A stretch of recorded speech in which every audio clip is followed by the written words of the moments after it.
Halo teman-teman sekalian, berjumpa lagi dengan saya, Kak Ika Darmo pada ulasan modul ke-9, yaitu pembelajaran tentang siklus akuntansi perusahaan jasa.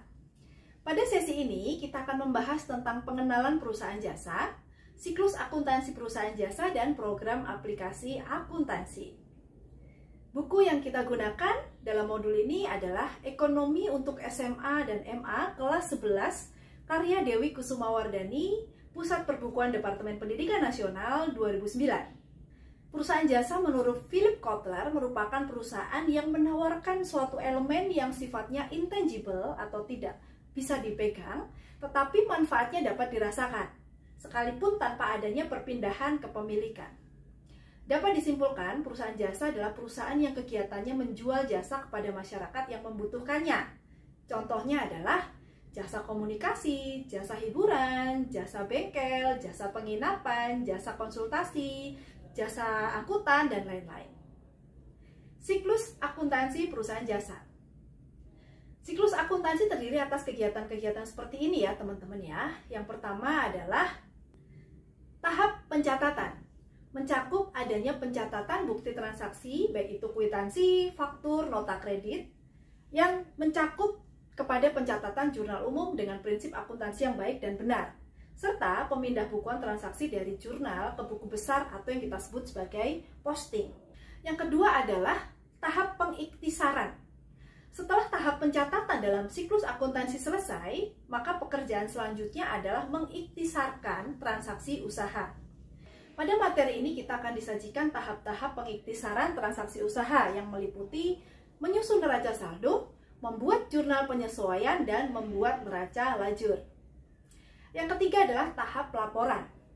Pada dasarnya, laporan keuangan adalah ringkasan dari suatu proses pencatatan yang merupakan ringkasan dari transaksi-transaksi keuangan yang sudah terjadi selama satu periode tertentu. Laporan keuangan merupakan laporan tertulis yang di dalamnya memuat informasi keuangan yang disusun dengan cara dan bentuk tertentu sesuai dengan pedoman dan tata cara pencatatan yang secara umum berlaku. Karakteristik kualitatif laporan keuangan adalah sebagai berikut. Laporan keuangan sebagai sumber informasi harus mudah dipahami oleh pemakai. Informasi dalam laporan keuangan harus relevan dalam memenuhi kebutuhan pemakai dalam pengambilan keputusan. Laporan keuangan harus handal, dalam arti dalam laporan keuangan tersebut menyajikan informasi yang jujur dan wajar. Laporan keuangan harus netral, maksudnya informasi yang disajikan untuk kebutuhan umum pemakai dan tidak untuk memenuhi kebutuhan pihak-pihak tertentu saja. Laporan keuangan dapat digunakan oleh pemakai sebagai perbandingan dengan laporan keuangan pada periode-periode yang lain untuk mengidentifikasikan posisi keuangan perusahaan. Untuk memudahkan dan mempercepat proses pengolahan data akuntansi dapat dilakukan dengan menggunakan komputer, teman-teman. Terdapat beberapa kelebihan yang dapat diperoleh dari sistem akuntansi berbasis komputer. Antara lain, apabila dilihat dari sisi kecepatan, sistem komputer dapat menghasilkan informasi jauh lebih cepat daripada cara yang manual dalam tenggang waktu yang sama. Dilihat dari volume hasil, volume transaksi yang diolah oleh komputer jauh lebih banyak. Dari segi pencegahan kekeliruan, pengolahan data dengan komputer akan mencegah terjadinya kekeliruan di mana hal ini dibuktikan dengan menolak transaksi jika salah prosedur. Dari segi posting otomatis, proses pemindah bukuan dengan komputer akan dilaksanakan menurut proses pengolahan data secara otomatis berdasarkan teknologi yang digunakan. Lalu, dari segi penyusunan laporan, komputer dapat dengan cepat melakukan penyusunan laporan keuangan sesuai yang kita harapkan. Dari segi pencetakan dokumen, pekerjaan komputer dalam menghasilkan informasi menurut prosedur pemrograman secara sistematis, sehingga menjadi laporan yang diinginkan. Berikut adalah gambar yang bisa kita amati untuk memperjelas konsep dan juga deskripsi yang sudah saya sampaikan. Catatan penting yang perlu kita ingat.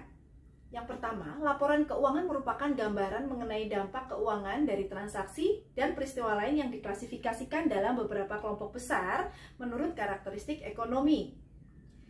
2. Karakteristik laporan keuangan antara lain harus mudah dipahami, relevan, andal, netral, dan dapat digunakan sebagai bahan perbandingan. Yang ketiga, Laporan keuangan terdiri atas laporan laba rugi, laporan perubahan modal, dan juga neraca. Oke, saya berharap materi ini bisa kita pahami dengan baik ya. Silahkan teman-teman menjawab pertanyaan-pertanyaan berikut. 1. Apa keunggulan akuntansi perusahaan jasa dibandingkan dengan akuntansi perusahaan yang lain? 2. Apa keunggulan pengolahan data keuangan menggunakan aplikasi akuntansi? Demikianlah pembahasan modul ke-9. Simak terus kelanjutan materi pembelajaran kita di video-video selanjutnya ya. Sampai jumpa dan terima kasih.